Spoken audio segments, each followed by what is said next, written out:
Abraham and so on. So they're actually having some interesting discussions and so on.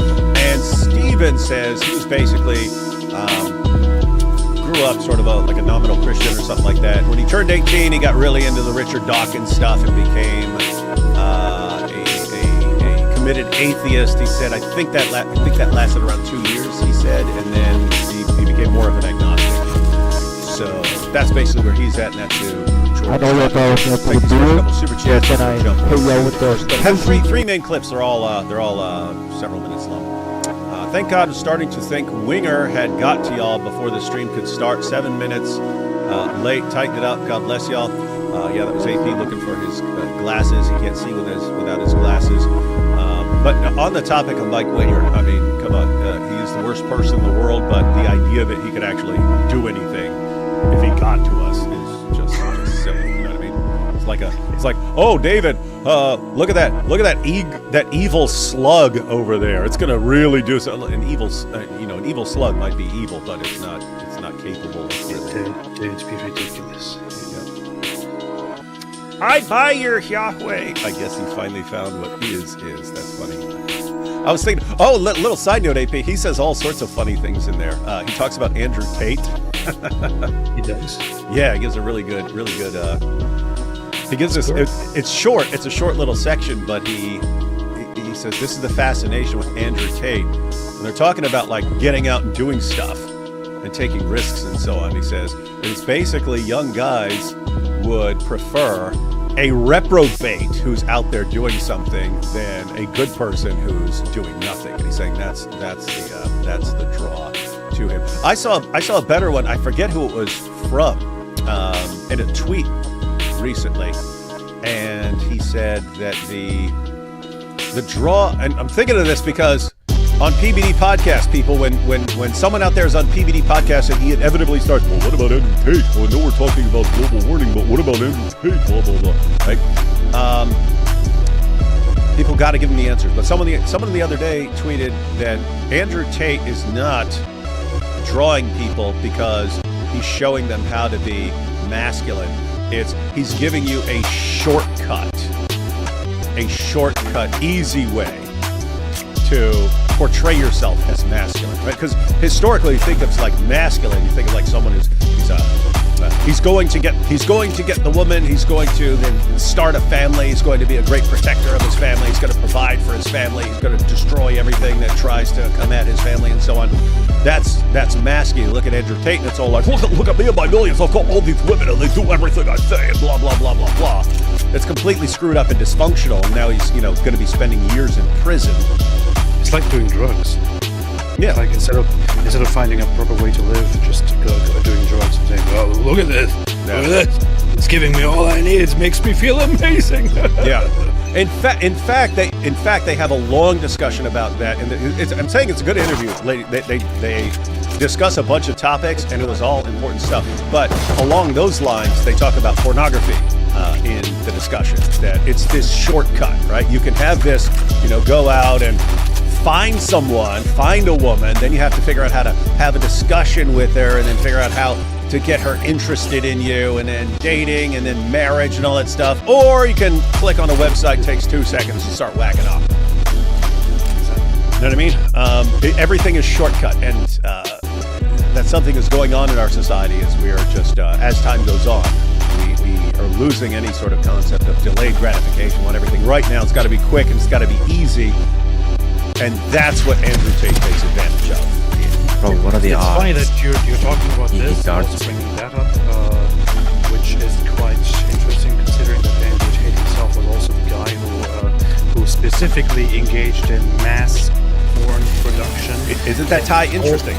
Sold pornography to people, and also engaged in helping men who are at home watching those women get off by telling them exactly how to do it and what to do, and actually pretending that he's a woman and so on. So what is Andrew Tate? Because you just described multiple different ways that he's doing the exact same thing, right? He does it with the women, he does it with the men, and then he does it with his fans, right? Every single thing he's doing is, hey, here's something that as a human being, you want these things. There's the long path to get these things that is like lasting and is meaningful and so on. And then there's the short-term instant gratification thing that I can get you addicted to. I can get you addicted to the short-term thing. And I'm just gonna offer you the easy road for everything. And then you say, yeah, give us that. And then, oh, he's the top G. He's the top G. Yeah.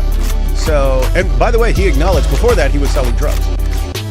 Yes. Before the porn, he was selling drugs. What is he doing? He's the same thing. This guy has spent his entire life giving people the quick and easy road. That's not real masculinity, guys. Taking the quick, easy path to everything you want is not the real masculine way of One garage. as Jordan Peterson was saying, you got dragons. That's how you. Imagine this though. So I guess the parallel would be, you're supposed to go out and slay the dragon. If Tate were there, he'd have you put on a virtual reality headset where you could go up and stab a dragon while jerking off and so on. You see, I'm the top G. I give people what they want. It's like, shut up. But yeah, so this is fun. This is funny that Jordan Peterson. Oh man, dude, I gotta do it. How have I not done this, man? So Jace here is just pointing out. He's drawing attention to the Jordan Peterson clip where I don't buy your Allah. I gotta put that together. I don't buy your Allah together with Jesus is God. That's gotta be awesome, right? You should. Oh, I will, buddy. Have chamber on me. AP, good job. Your reaction on hijab was cool. Oh, thank you. Yeah, it's so weird. I didn't watch the hijab video, but I looked at the comments. And of course, all the top comments were, be careful, hijab. Elon is very dangerous when he's coming after you, and when he's using his billions of dollars to come after you. It's like you idiots actually buy this. Guys, the reason hijab would do something like that, the reason Sheikh Uthman would fake a hate crime against himself, knowing that the rest of us are going to be like, come on, man, you idiot, come on, you think we're going to fall for this? They know their fans are stupid enough to fall for it. So, hey, fans of hijab out there, quit being stupid. You're the reason they do this stupid stuff. So anyway, I didn't even watch the video, but looking at the reactions, all the top comments are, oh my goodness, you're in danger. And then if you scroll through, then it's come on, dude, are you serious? You think we're gonna fall for this? You think we're morons?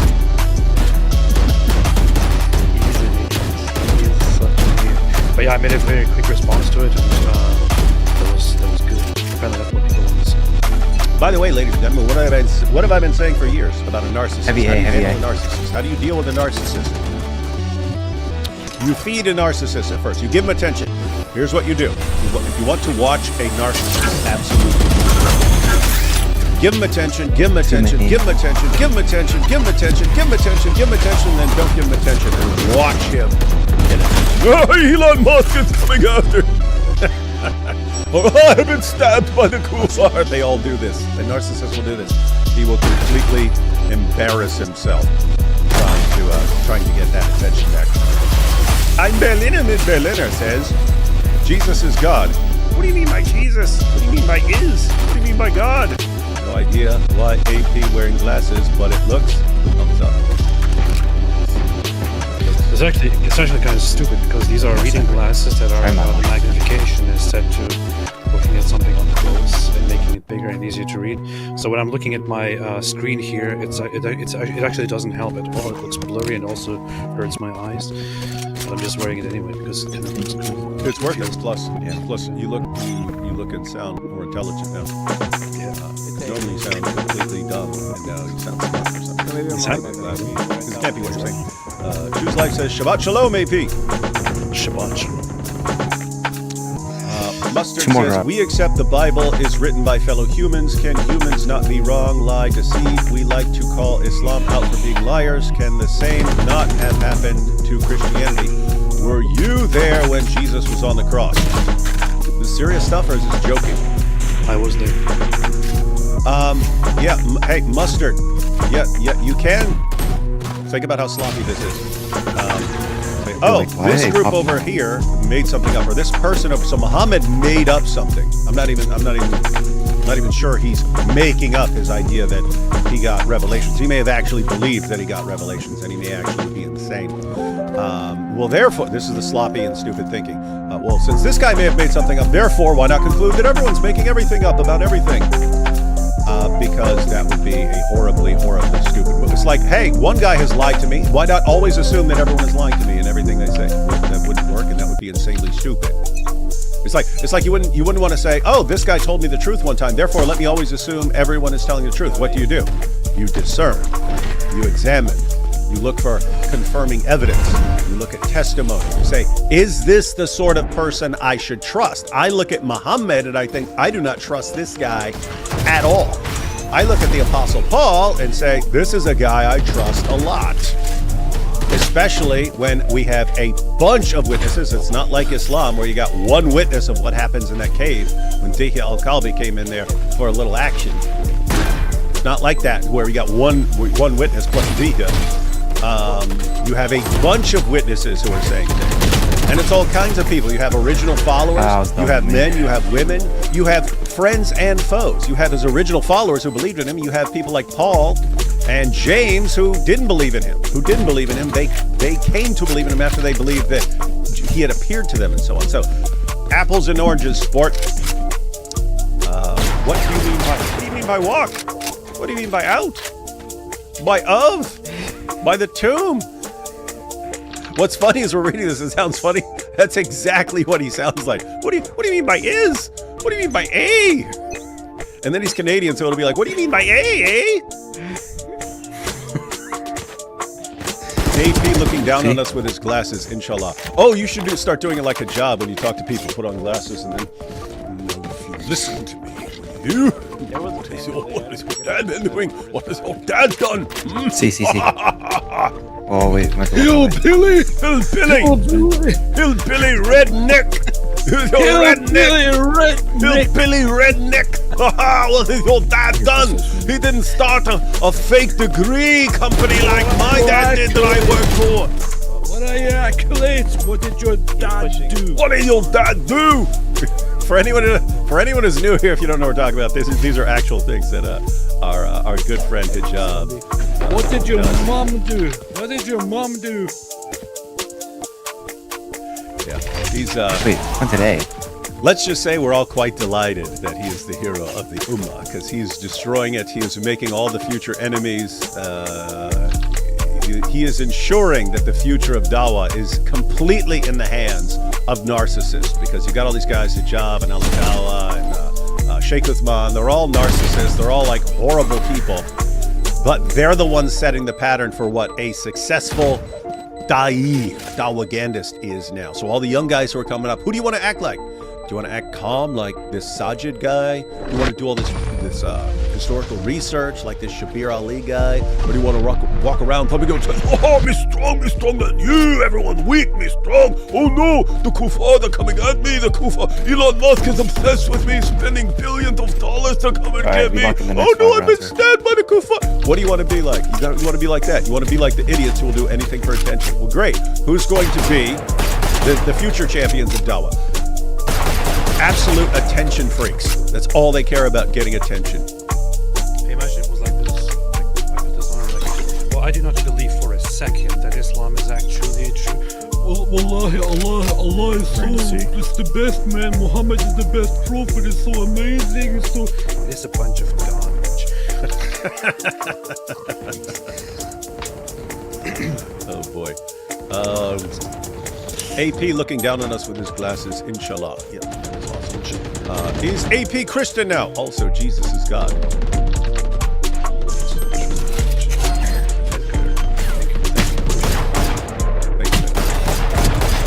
Quinnis says, regarding Jordan B. Peterson and slaying dragons, I unalived a rat that was in my barn on my farm. It wasn't quite a dragon, but it felt primal and good. Oh, that's along the same lines I was talking about. Like, he was like there. Masculinity and stuff. This is when we first got married. So you're talking like first year or something like that. A rat got into our house because there was like a I don't know how it got there, but there's like a crack. Ended up with a crack that something could crawl through. Anyway, there's this rat You could tell it was crawling around in the house. So anyway, I set a glue trap for it. It got stuck to the glue trap. But just like its back legs and tail, so it's still running around, but it's partly attached to a glue trap. And this thing was huge. This thing was like huge like this, and then had like a foot-long tail and stuff. And so 145 I had this thing cornered, and I yelled for my wife. I said, "Hey, come down here!" And I'm standing there with a baseball bat in my boxers. 100 on I'm standing there with a baseball bat in my boxers when she walks in. And she walks in and climbs right up on the table. She gets up on the table, and I'm standing there with a baseball bat. And I go, "Look at what your husband is protecting you from." And so I whacked this rat with a bat. Right? I thought it was going to be dead. Just one. I whacked it. No, it charged me. It freaking charged me. This rat. And then so I whacked it again. Whack! This thing did not. I'm a big dude, and I smashed this thing with a bat. It didn't die. Finally, I put the end of the bat on it, and I just like put all my weight on it and crushed it. But yeah, so the point there of all that was exactly that was like slaying a dragon. It was just a big nasty rat, but you got the girl over here standing up on the table. You're standing there in your underwear with a baseball bat, protecting someone from a horrible rat. Yep. Anyone could do that, though. I mean, she would have done it if she had to. But point is, we got to slay the dragons. That's how I feel when I kill it.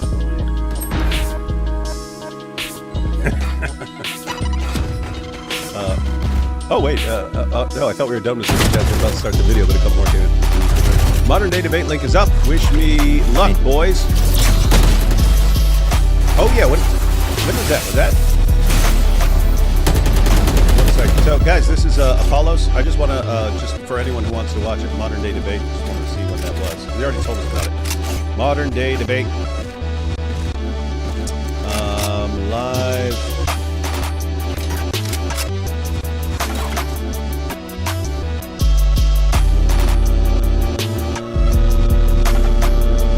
Where is it?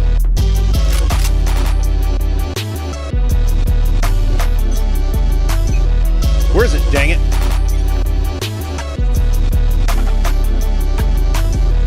Who is Muhammad in the Bible? Hang on. Type in all of it. Oh, here we go. Nope, can't find it. All right. I have to check that out. Samuel says, "Crazy, you got Leon Trotsky on your stream." Yeah, it is. But, I found it literally just searching for it very quickly. I searched more than a bit and found it right there. oh, really? I saw like 1,000 came up. Just tell me what it is, man. Tell us what the debate is. January 25th. Okay, January 25th, ladies and gentlemen. What's the topic? Atheism or Christianity, which one is true? There you go. The 25th. Check that out. There is nothing stupid about learning from experience. If people in one religion lie about their testimony, it is the intelligent thing to do to question the next religious testimony. Yeah, this is called hasty generalization, and it's stupid, and it's in the e-book of logic. Oh, look here. Therefore, all this stuff that's stupid, and we're not talking about. And what did you say? If people in one religion lie about their testimony, it is the intelligent thing to do to question. We're not talking about questioning. Of course, you can question. I already explained to you the difference between someone like Muhammad and someone like Paul and all the others. It's a completely different situation. So why would you say, here's one guy who comes out and says, I got a revelation in this cave, and then you look at the revelations and it's all this insane, idiotic nonsense that does nothing but benefit him, and say, therefore the Apostle Paul is like that. What did Paul get out of becoming an apostle? He got repeatedly tortured, beaten, shipwrecked, and ultimately executed. Doesn't seem like he was in it for stuff. So why in the name of common sense would you put him in there? Just like that would just be like Muhammad. You sound like a dope, Mustard. So following your exact same reason. If one guy has lied to me, why not assume that everyone is lying? You could do that. That's part of that. That's within your will. Is that a good move? This guy's lied to me, therefore always assume everyone's lying. No, that's stupid. So, better luck next time. On side. Stay away from Islam. Multiple glasses. That would be fun. That'll be fun. That'll be Islam. Everyone hates the Jews because we are the best. The Muslims really want to F us because we are the GOAT. I want to be the very best. Momo created a whole religion and leading billions of people astray to cover up your secret homosexual relationship. Yeah, that would be funny if that was the actual story. He got, people, and what were you doing in that cave? We heard all sorts of moaning in there. Oh yeah, because that was the angel Gabriel. And he just stuck with that lie forever. Jordan Peterson is an ultra-crepidarian. D. Wood, that was a great story about the rat. Thank you. I'm sure lots of people have stories about it was the best story I've heard in my entire life. Stories about rats and so on, killing critters. Big fan, David. If Josephus or Tacitus also credible enough to corroborate omission of the resurrection, so they go together, latter more noteworthy. Big fan, David. If Josephus and Tacitus also credible enough to corroborate. So what backside? What do you mean omission of the resurrection? Close. Yo. I don't know what you mean by omission. Omission would be leaving out. So what would you mean corroborate? Someone's pushing the resurrection, so they go. Sewer main. Yep. I don't know what you mean by that. Maybe there's a secret passage with roads here. That says go to. And here we was tidying up and watching Jordan B. Peterson and literally fell out of my wheelchair when he said, yes, he's gone. It was awesome praying to you guys. Thank you. He's bored, man. And we're about to see. AP should observe the Sabbath on Saturday. Oh, AP, should Christians observe the Sabbath on Saturday? Why would you be asking a guy not even a Christian? Well, as the foremost scholar on this topic, let me tell you what Just run the garage. What should be done in this situation. First off, the one thing I would like to remind you of is that I am not the person to answer this question. Thank you for listening. And we have to trust everything he says because of the glasses. Don't pay attention to the words. Pay attention to the glasses, ladies and gentlemen. All right, let's go ahead and check out this first clip where they start in 2.5 hours. In 2.5 hours of interview, they probably spend, I don't know, maybe 20 minutes of that talking about. No, actually longer if you factor in like talking about the Sermon on the Mount stuff. So probably 40 minutes if you're factoring everything where they're talking about God or the Bible or anything. But anyway, lots of parts, and I picked out 3 sections. So let's go ahead and check out. They're both on spike. What does one do on an individual level if they find themselves in such a society where individualism has taken hold? And they can't necessarily easily change the society. Are there day-to-day, week-to-week choices that I'm making that are pushing me away from that meaning and purpose and sort of collective, I guess, sense of responsibility? Like the individual listening to this now that completely agrees with you finds himself as being a lonely person and goes, what do I do about it? Well, I did want to point out as far as background, because I didn't give the lead into that. But one of the things that Jordan Peterson was talking in the interview is he talks about interesting stuff like mental health, and you have all these various relationships, and then you have like your kind of short-term self as far as like what you're trying to get done right now, and then like how your long-term goals and so on, and what you're doing in the short term line up with what your long-term goals are, and how does this tie in with various relationships, and how does this tie in with something higher that you're striving after and stuff. And he says mental health is when those things align, and all these different relationships and goals and so on actually like are working together in line. That's going to be mental health. And if those things are out of whack and you're being pulled in all these different directions, you're going to have bad mental health and so on. And so they end up in a discussion about individualism and what society's doing and how it's messing people up mentally and so on. And so what he was asking is, this hyper individualism where you're connected less and less to everything else, and everything's pushing you in that direction and so on. Like what do you do here? What? One of the things you do with disagreeable people who are more inclined. Charles Caleb Colton, AP.